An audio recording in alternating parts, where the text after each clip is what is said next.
Hello guys, good morning. आज हम 19 सितंबर के हम लोग करंट अफेयर और उससे रिलेटेड एक्स्ट्रा फैक्ट के विषय में बात करेंगे।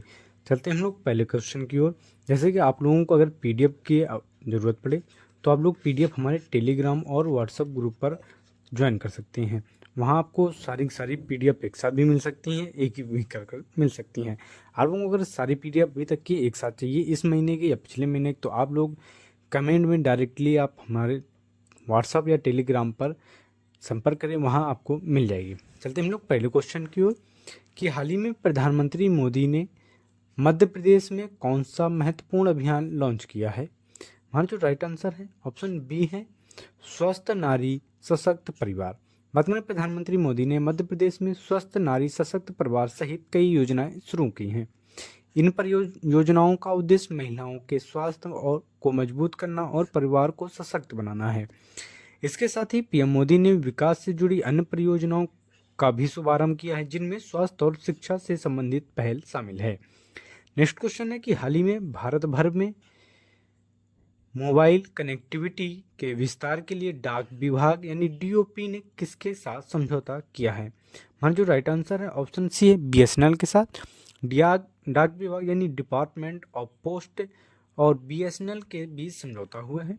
इसका उद्देश्य देश भर में विशेषकर ग्रामीण और दूर दराज के क्षेत्रों में मोबाइल कनेक्टिविटी का विस्तार करना है।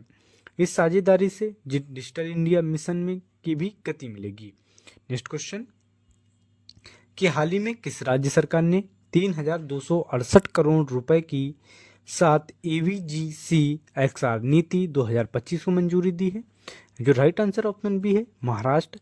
बात करेंगे महाराष्ट्र सरकार ने एवीजीसी एक्सआर यानी कि animation, visual effect, gaming, comics and extended reality नीति 2025 को मंजूरी दी है। इसका जो कुल बजट है 3,268 करोड़ रुपए है।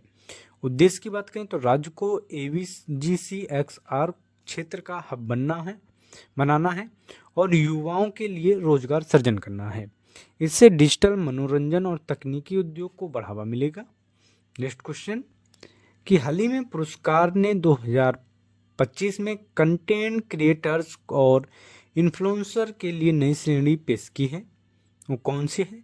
तो वो ऑप्शन 20 करेक्ट आंसर, एनईसीए 2025। बात करें एनईसीए क्या है, national entertainment and creative awards, जो 2025 ने पहली बार कंटेंट क्रिएटर्स और इन्फ्लुएंसर के लिए नई श्रेणी शुरू की है। इसका जो उद्देश्य है वो डिजिटल प्लेटफॉर्म पर उभरते कलाकारों और सोशल मीडिया इन्फ्लुएंसर को मान्यता देना है। इससे भारत में डिजिटल इंटरटेनमेंट इंडस्ट्री को बढ़ावा मिलेगा। नेक्स्ट क्वेश्चन है कि विश्व बांस दिवस कब मनाया जाता है। इसका जो राइट आंसर है वो 18 सितंबर है।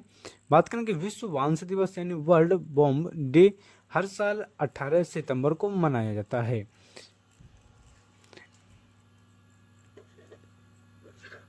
बात करें उसके उद्देश्य की तो बांस के संरक्षण, सतत उपयोग और आर्थिक सामाजिक विकास में इसकी भूमिका को बढ़ावा देना है। बांस को ग्रीन गोल्ड भी कहा जाता है क्योंकि यह पर्यावरण संरक्षण और ग्रामीण आजीविका दोनों में अहम योगदान देता है। नेक्स्ट क्वेश्चन कि हाल ही में रक्षा मंत्री राजनाथ सिंह ने किस सम्मेलन का उद्घाटन किया है। इसका जो राइट आंसर है ऑप्शन सी है, मंथन 2025। मंथन 2025 सम्मेलन का उद्घाटन रक्षा राज्य मंत्री राजनाथ सिंह ने किया है। बात करें इसके उद्देश्य की तो रक्षा क्षेत्र में अनुसंधान, नवाचार और स्वदेशी तकनीक को बढ़ावा देना है। इस सम्मेलन में रक्षा उत्पादन, आर्टिफिशियल इंटेलिजेंस, साइबर सुरक्षा और आधुनिक युद्ध तकनीकी जैसे विषयों पर चर्चा की गई है। नेक्स्ट क्वेश्चन है कि हाल ही में आईसीसी T21 गेंदबाजों की रैंकिंग में विश्व का नंबर 1 कौन बना है। इसका जो राइट आंसर है ऑप्शन सी है, वरुण चक्रवर्ती। बात करें भारतीय spinner Varun Chakravarthy ICC T20 गेंदबाजों की रैंकिंग में विश्व के नंबर 1 बन गए हैं। उन्होंने बेहतरीन प्रदर्शन से अफगानिस्तान के राशिद खान को पीछे छोड़ा। यह उपलब्धि भारत के लिए T20 गेंदबाजी रैंकिंग में एक बड़ा गौरव है। नेक्स्ट क्वेश्चन है कि हाल ही में भारत सरकार ने कौन सी नई ऊर्जा नीति शुरू की है।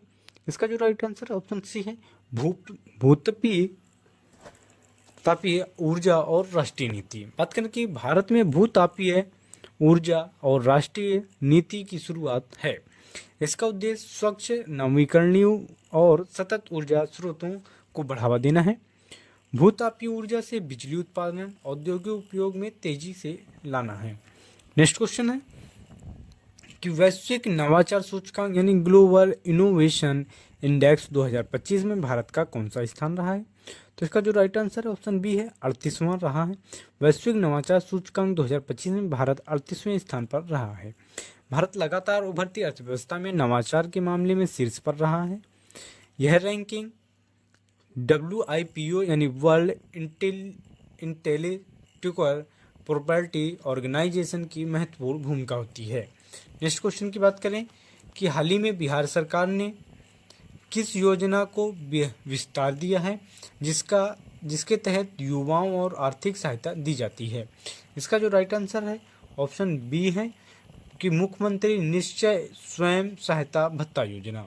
बिहार सरकार ने मुख्यमंत्री निश्चय स्वयं सहायता भत्ता योजना का विस्तार किया है। इस योजना के अंतर्गत बेरोजगार युवाओं को आर्थिक सहायता और कौशल प्रशिक्षण दिया जाएगा। उद्देश्य में युवाओं को स्वावलंबी बनाना और रोजगार के अवसर बढ़ाना है। यह योजना बिहार के कौशल विकास मिशन यानी BSDM के अंतर्गत संचालित होती है। नेक्स्ट क्वेश्चन है कि हाल ही में मित्रा ने दुर्गा पूजा के अवसर पर किसके साथ सौरंग कनेक्शन लॉन्च किया है? तो ये गौरव गांगुली के साथ किया है। बात करें कि मित्रा ने दुर्गा पूजा के लिए विशेष फैशन कनेक्शन सौरंग लॉन्च किया है। यह कनेक्शन पूर्व भारतीय कप्तान और BCCI अध्यक्ष सौरव गांगुली के साथ मिलकर लाया गया है। उसका उद्देश्य क्या करें तो ये दुर्गा पूजा के त्योहारी सीजन में ग्राहकों के लिए एथनिक और स्टाइलिश परिधान उपलब्ध कराना है। मित्रा त्योहारों को ध्यान में रखकर लगातार सेल नए कनेक्शन लॉन्च करता है। नेक्स्ट क्वेश्चन की बात करें कि हाल ही में भारत ने अंतर्राष्ट्रीय नौकरी वर्गीकरण यानी इंटरनेशनल जॉब क्लासिफिकेशन के लिए किस संगठन के साथ समझौता किया है? इसका जो राइट आंसर है ऑप्शन सी ILO यानी इंटेलिजेंस लेबर ऑर्गेनाइजेशन। बात करें कि भारत ने इंटरनेशनल लेबर ऑर्गेनाइजेशन यानी अंतर्राष्ट्रीय श्रम संगठन के साथ समझौता किया है। यह उद्देश्य भारत में रोजगार और नौकरियों के लिए अंतर्राष्ट्रीय मानकों पर आधारित वर्गीकरण प्रणाली को लागू करता है। इससे रोजगार डेटा संग्रह, विश्लेषण और वैश्विक तुलना आसान होती है। ILO की स्थापना 1919 में हुई थी। इसका मुख्यालय जेनेवा स्विट्जरलैंड में है। भारत ILO का स्थायी सदस्य भी है।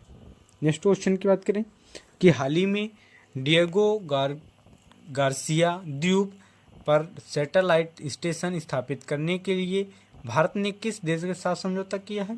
तो ये मॉरिशस के साथ किया है। बात करें कि भारत और मॉरिशस ने डिएगो गार्सिया में सैटेलाइट स्टेशन स्थापित करने के लिए समझौता किया है। उद्देश्य की बात करें तो समुद्री निगरानी, संचार और नेविगेशन क्षमता को मजबूत करना है। यह सहयोग भारतीय महासागर क्षेत्र IOR में रणनीतिक महत्व को दर्शाता है। Diego Garcia British Indian ocean territory का हिस्सा है, जहां पहले अमेरिका सैन्य बेस भी मौजूद था। मॉरिशस में लंबे समय से इस द्वीप पर अपनी संप्रभुता दावा करता आया है। नेक्स्ट क्वेश्चन की बात करें कि अगस्त 2025 में बेरोजगार दर कितने प्रतिशत थी? तो इसका जो राइट आंसर ऑप्शन बी है 5.1%। अगस्त 2025 में भारत की बेरोजगारी दर घटकर 5.1 पर पहुंच गई है। यह दर जुलाई 2025 की तुलना में कम है, जो श्रम रोजगार में सुधार दर्शाता है। गिरावट के कारण की अगर बात करें तो ये बुनियादी ढांचा परियोजनाओं में निवेश के लिए है। सेवा मैन्युफैक्चरिंग सेक्टर में रोजगार अवसरों में वृद्धि है। सरकारी योजनाएं जैसे स्वरोजगार कौशल विकास कार्यक्रम में आदि शामिल हैं। ये हो गया हमारे 19 सितंबर के करंट अफेयर और उससे रिलेटेड एक्स्ट्रा फैक्ट। मिलते हैं नेक्स्ट वीडियो में।